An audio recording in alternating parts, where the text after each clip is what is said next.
What is up though, Lions fans? It's your boy Chef, and you already know what time it is. We are back for the YAK Pod, episode number 27.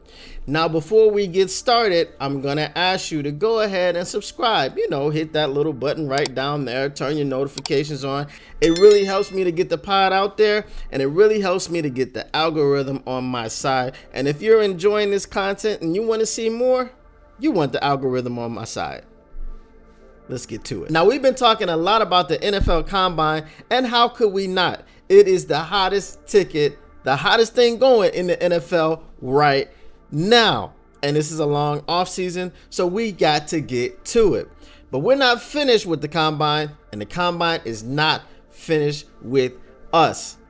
Now, let's talk about the Lions' official Combine visits. When we were talking about how the Combine affects teams and their evaluation process, I already said I don't believe that players' stocks are rising and falling based off of things that we see on the field in the Combine. The workouts, those are good. The 40-yard dash times, those are cute. We get to know what the athleticism is like, but we also can turn on the film. And I don't think, unless you just have a horrible Combine, if you're a receiver that can't catch any passes in the Combine. I mean, you can't catch them in the Combine coming from a quarterback that you didn't actually play with, but when you played with the quarterback, you had 90 catches on the season. I don't think that affects too much. It might affect things in some people's eyes and some evaluators' eyes, but overall, I don't think it has a huge effect on your draft stock. If you come into the draft Combine and you're projected number one, or you're projected to go in the first round, I don't think that you're going to have a bad Combine and slip into the third round or anything like that, because at the end of the day, you do have pro days coming up, and the scouts will come back out to see you and see if you had improved upon your Combine performance if you had a bad one. Obviously, if you haven't improved upon that in the pro day, then it kind of goes, there may be some red flags there. You may not love football, or you may be going through some other things. Now, the official visits of the Detroit Lions.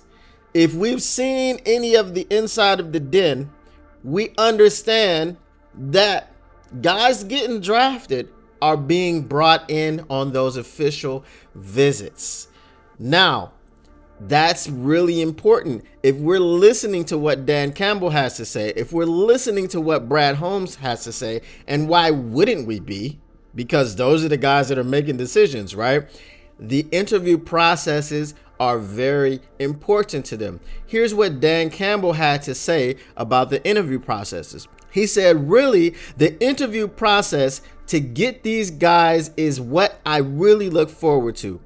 You're going to be able to see them work out. You're going to see the Combine, the pro days, watch the tape. But to be able to just kind of feel their personality, their FBI, football intelligence, the problem solving, things of that nature, that's the real benefit I know for me. Now, this is the coach talking. This is Dan Campbell talking. So everybody that's saying, oh, the 40 time is this, the broad jump is this, the drills are this, the gauntlet is this, the cornerback drills are this, the receiver running routes are this, the quarterback's throwing is this. Well, as for JJ McCarthy, I am a Michigan fan.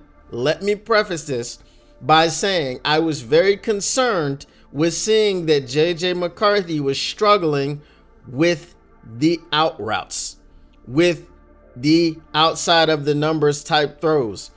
I didn't really care too much about him overthrowing people on the go routes, because those are not his receivers, and the timing situation is not going to be there. And obviously some of that will be fixed with the out routes as well, but I think he just kind of struggled on those out routes and didn't really see a whole lot of pushback. If you were a Michigan fan, there wasn't a lot of pushback from his struggles. If you were outside of the Michigan, realm, there was a lot of pushback, a lot of people, taking their pound of flesh. But that's neither here nor there. I'm talking about who is coming to visit the Detroit Lions. And JJ McCarthy is not visiting the Detroit Lions because we're not looking for a quarterback right now. But anyway, Dan Campbell said the 40 is cute, the broad jump is cute, weightlifting is cute, gauntlet is cute, this drill is cute, that drill is cute, this workout is cute, all of that is cute. But what we need to focus on the most is these interviews. Remember when Brad Holmes came to the podium and he said he wasn't really into bringing in external people from outside of the organization, as in players like free agents, and giving them big contracts? Why did he say that? Because you just don't know these guys. That's what he said. You don't know the players. So when they get a chance to bring someone in and to pick their brain and to understand their personality and to get to know these players, that is the most valuable thing to them.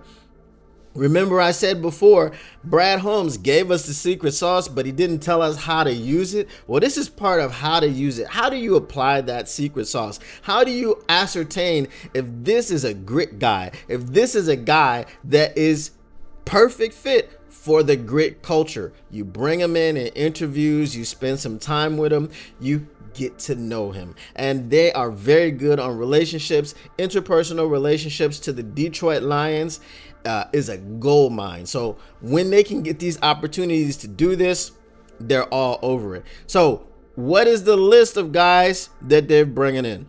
The top 30 visits. CB, Quantez Stiggers, CFL. Now, he's got an interesting story. He didn't actually play college football. He went straight to the CFL, and we can look into his story at some other time. But other meetings, wide receiver Xavier Legette. Bro, please bring Xavier Legette to the Detroit Lions. Why do I say that? Simply because we passed on DK Metcalf when we had the opportunity to draft him, and this guy is DK Metcalf. I mean, they even look similar in the face, right? DK Metcalf, Xavier Legette, bring him home. Bring Xavier Legette home. We passed on DK Metcalf. Now we have an opportunity to get Legette, who is his doppelganger. Bring him. All right, Brian Thomas Jr. I don't really think there's going to be a chance for us to get a Brian Thomas Jr. I think he's going to be a first-round receiver because of, not just because of his combine, but I think his combine just, as I said, it confirmed what teams already knew about him, or what they thought they knew about him, or what they thought about him. So I don't really think that Brian Thomas Jr. is someone that we could get. Wide receiver Devontae Walker, he had a good combine. Offensive tackle and guard Kingsley Suamatala, BYU. Hey, we're good with Samoans. You know what I mean? Edge Nelson Caesar, edge Marshawn Nealon, edge Darius Robinson, edge Braylon Trice, DT Johnny Newton. We're going to get to him. LB Aaron Casey, CB Kool-Aid McKinstry, CB Quinyon Mitchell, safety Sione Vaki, and safety Malik Mustafa. Now, I talked about Malik Mustafa in a previous episode. I think he can be a day 3 guy that we can actually get. I think he's a Brad Holmes, Dan Campbell type of guy. He just seems that way. As I was looking at his stats, as I was looking at his story, how he performed, what he did, he was a team captain, all these things. I think I'm looking at a Brad Holmes, Dan Campbell type of guy. I think he is a grit culture type of dude. But Sione Vaki, I personally didn't really like him in the workouts. I haven't watched the tape, but to me, he just kind of looked. I mean, I know he's supposed to be super athletic because he played offense and defense, and he's like the only person in college that has an interception and a touchdown on offense. Which, okay, great. I just didn't, when I was watching him play, I mean, he was supposed to be a running back. He ran like a 4.67 40, so he was kind of slow. And then as a safety, he's also slow. I mean, safeties aren't burners generally, but I don't know, man. I just didn't like his skill set. I didn't like his athleticism. If he's on the team, he'll be a late round guy, possibly 5th, 6th round, maybe even the 7th. I don't know. I'm not high on him. I know other people are high on him, but I just didn't like what I saw. It didn't pass the eye test for me. But now let's get to Johnny Newton, or government name Jerzon Newton. The highlight is his quote about his meeting with the Detroit Lions. What did he say? He said, I F with them and they F with me. That's what he said. I mean, to boil it down, how well did the meeting go?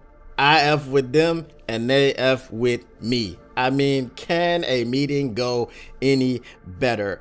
I'm not sure that it could, but let's get a little bit of background information on Johnny, or Jerzon Newton, and who he is, what he did actually. Obviously, we know that he went to the University of Illinois, and oddly enough, for the University of Illinois to be such a bad team, go Blue. For the University of Illinois to be such a bad team, they are they're doing it on defense. I mean, we got Kirby from Illinois. We were trying to get Devon Witherspoon from Illinois. And now we've got Johnny Newton from Illinois, who we love and he loves us. And hey, man, we missed out on Devon Witherspoon because of the damn Seahawks. The damn Seahawks. But you know what? The electrician, Jahmyr Gibbs, hey, man, that's my guy. So I'm not too mad about it. But anyway, Newton combined for 103 pressures over his last 2 seasons at Illinois, which was the most by any FBS interior defensive lineman. The All-American and Big Ten Defensive Player of the Year, Big Ten Defensive Player of the Year, had 8.5 tackles for loss, 1 forced fumble, 2 pass breakups, and 7.5 sacks to close his collegiate career. Wait a minute. This man had 2 pass breakups. Now, I know it probably wasn't in coverage. Probably just got his hand up, right? Knocked the ball down. But, you know, hey, he's looking like he's doing it all. But anyway, that was down from 2022. In 2022, he had 14.5 tackles for loss, and he had 5.5 sacks. So as sacks went up a little bit and his tackles for loss went down, I think I'll take the sacks. But he's a interior defensive lineman, so the tackles for loss is obviously something that we really, really need from him in the run game, things of that nature. All right, so what does he say? We have a quote from him. It says, teams ask me what I feel comfortable playing at. They show me their different schemes, how they see me playing. I feel like I can play anywhere. I feel like I'm a 4-eye or a 3-tech. I just feel like I'm a playmaker, so you can put me wherever. Now, those of you that are not familiar, a 3-tech lines up on the outside shoulder of the guard, and the 4-eye lines up on the inside shoulder of the tackle. So let's continue with his quote. Just make the plays that come to me honestly, not chasing any plays. I mean, pass rush, I'm going to chase them every time, but never like not doing my job just to make the play. I'm just doing what I'm told, executing at a high level. He does what he's told, he executes at a high level, and he does his damn job. Now, remember a couple of years ago when we started 0-10-1 and our defense was really bad, and AG had to simplify the defensive schemes? And what was one of the big problems? People weren't doing their jobs. And when people weren't doing their jobs, other players weren't trusting them to do their jobs, and then they started trying to overcompensate for other players not doing their jobs, and it was just type of situation. It was terrible. But this guy says, I just do my job. I do what you tell me to do. I go where you tell me to go, and I execute at a high level. It doesn't matter where you put me. It doesn't matter if you line me up over the inside shoulder or the outside shoulder. I'm going to do what I'm supposed to do, and I'm going to do it at a high level. If it's a pass rush, I'm chasing the quarterback because I'm trying to get that sack. I mean, he had 7.5 of those things and 5.5 of those things a year before. Quick math, 13 sacks in 2 years. Now, you heard me talk about James Houston having 19 sacks in 1 year, albeit in the SWAC, but it was 19 sacks, and I'm not going to let anybody tell me any different. 19 sacks is impressive. I don't care where it is, unless you are a university, college player playing against high school and middle school kids. Nobody gives a damn, right? But that doesn't happen. So 19 sacks in a season is very good. 13 sacks for an interior defensive lineman over 2 seasons is awesome. It's awesome. So I want Johnny Newton in Detroit because we need that help. We need someone to pair alongside Aleem McNeil, take up double teams, free up Aleem. Aleem can take some double teams, free up Johnny, but all that double teaming and freeing up and stuff that happens in the middle of the defensive line, guess who it frees up? It frees up Hutch. Now, if we go back and look at the tape, I know everyone was down on Hutch and the pressure's acute, but he's not getting home. Yeah, he wasn't getting home as much as we would have liked, but he was getting blocked by 2 and 3 guys a lot. There were schemes where he was getting blocked at the point of attack, then someone else was coming over to chip him, and then someone else was coming over to help. So he was getting blocked by 2-3 guys. What do you want him to do? And he still won 11.5 times this season. You put in someone like Johnny Newton in the middle of that thing, and he's also a threat to go in and get sacks because he had 13 of them things over the last 2 years. Bruh, offensive lines are going to have a problem. Offensive lines are going to have to scheme up everything to block these 2 guys. And if they do that, somebody is going to be open to win 1-on-1. And I love it. You gotta have people open to win 1-on-1. You've got to say, look, we put you in a position now. You're 1-on-1. You've got to go and win. You're in the NFL.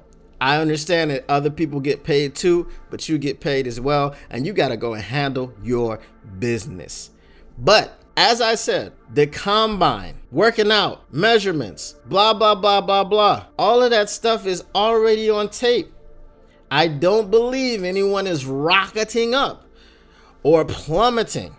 I don't believe people are literally falling out of the first round because their 40 time wasn't as fast as you thought it would be. Because when you turn on the tape, it's faster. The guys that are going out there in pads and playing in pads, which is all football players, unless you're flag football players, when you're going out there and you're playing in pads and you play faster than your 40-yard time, that's a common thing in the NFL. That's very common. It is very common. People train for the combine, right? People train for the combine and they can inflate their numbers, or they could just have had a bad run. They could be dealing with a nagging leg injury. There are a lot of factors that go into 40-yard dash times.